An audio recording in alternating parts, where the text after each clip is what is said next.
Back on Morning Line, everyone. Thanks for joining us on the Plus, and we're also streaming live on Facebook at newschannel5.com. When the program concludes, too, and I invite you to follow me. We'll have more updates and more information on my Facebook page here at Channel 5, Nick Barris NC5. Make a note of that, become part of that, and comment. Quite a forum there going on as well on a great number of topics. Our guest this morning, of course, is Jim Shulman, Metro Vice-Mayor. Appreciate him coming on this morning. Thanks, Jim, again for being here. And hopefully he can join us on a weekly basis for the foreseeable future. Let's go take some more phone calls for you, and we've got, I believe, Sondra up next. Sondra, good morning. Hi, Sondra. Hi, how are you? Good. What's on your mind?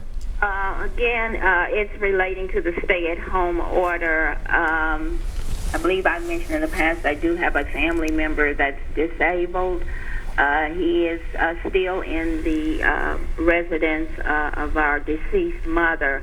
I have to see after him on a daily basis because of his disability. He's physically able to move about, but he has a mental illness. It's difficult for me to try to keep him at home. He's going to want to get out and walk. He's on his medication, so he would be no threat to anyone, you know, if they were out. All right, so I don't see a problem when we talk about stay at home. You hear that. That's your priority. But if he's able, Jim, I mean, you're not telling someone like that, if he's able to be accompanied by her and no one else is around, to take a nice walk down the road or back, as long as there aren't people nearby, right? Yeah, so you can go out and take a walk. I wasn't sure whether he might be able to get out on his own and walk around, which is probably more difficult and a little bit more dangerous in terms of just interactions with people. I think what Sondra is doing is wonderful. She's taking care of somebody with a disability. That's what you're supposed to do. We all have to help one another. She's already been doing it. It's a family member. I would tell her to take, to think through the situations, think through, what's around where he lives, and then take the necessary safeguards. If you go out and take a walk with him, then make sure he doesn't interact with people. Yeah.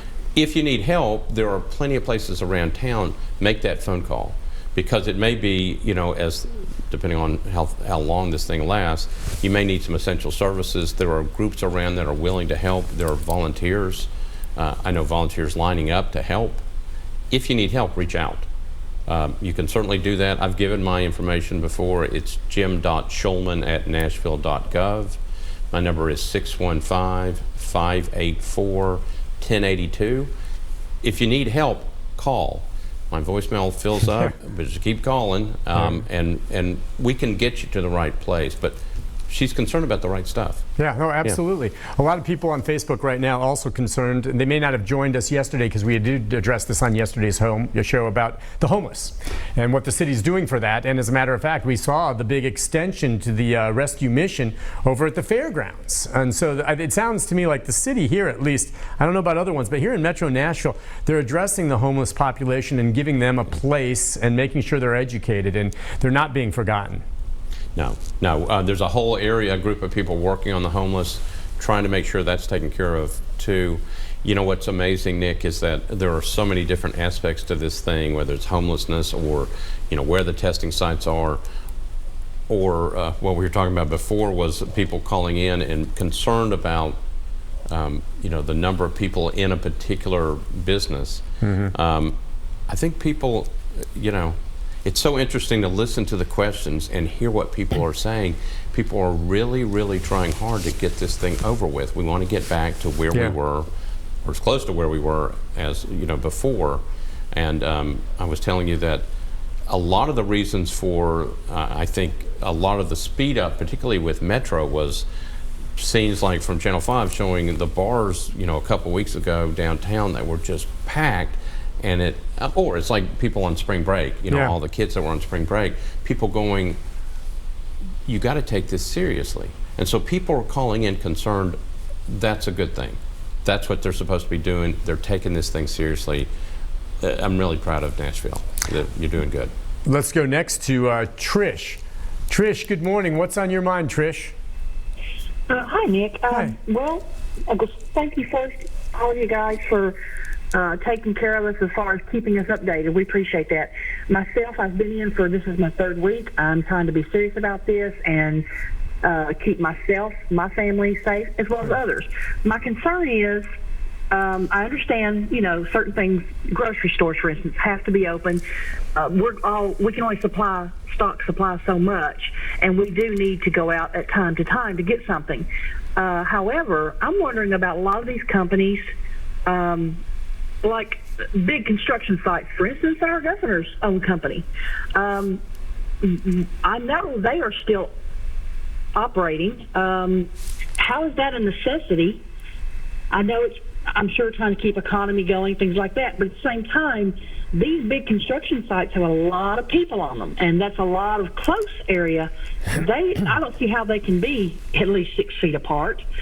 Okay, and we touched a bit on that, and construction is one. I hear it over and over again, construction. I mean, there are some essential folks. There's a lot of the fast food workers that are out there with carry out, and they're trying to work behind shelters. We talked about how at Publix and Kroger and others now have partitions up. You were telling me CVS has lines that you're supposed to stand behind.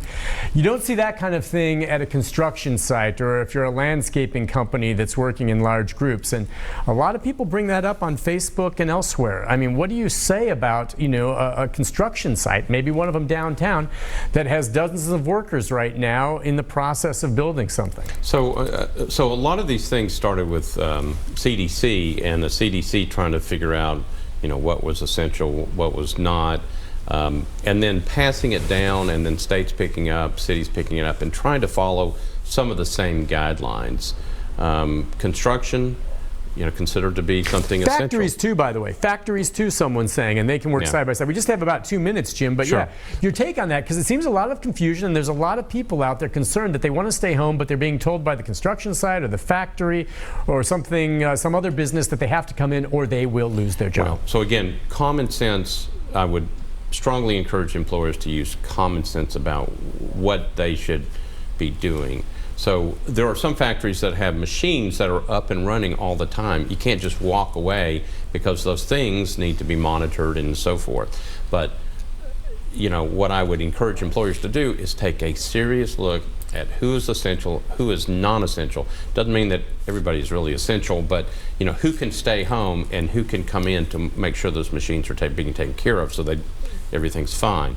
Construction stuff, considered to be an essential part. They're still building, but I've noticed as well, sometimes you look at a construction site and it's like people need to stay far away from each other. So you may, I don't know what needs to be done, but everybody needs to take precautions.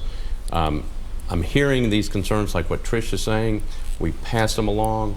I know we want people to do the best they can. I would encourage people, particularly employees that are still operating, to make sure that they are making sure their employees are safe. All right, Jim, I know you're heading from here, and later this morning you'll be over for the first State of the Metro address from our mayor, correct? That's right. Mayor This is Cooper going to be, I've covered plenty of those over the years, and this is going to be unlike any that we've ever had before, and I assume he'll just continue discussing this and other things, and we didn't even get to touch on this. I know we have not forgotten about all the tornado damage, which you've had a large part on some of the groups that are getting together to try to fix a lot of these homes, and we'll talk about that when you come on next week again, if that's cool. I'll be here next week. All right. Jim Shulman, Metro Vice-Mayor, thank you again for coming on, sir. Really do appreciate it so much. We'll take a break. We'll come right back, and I'll wrap things up after this.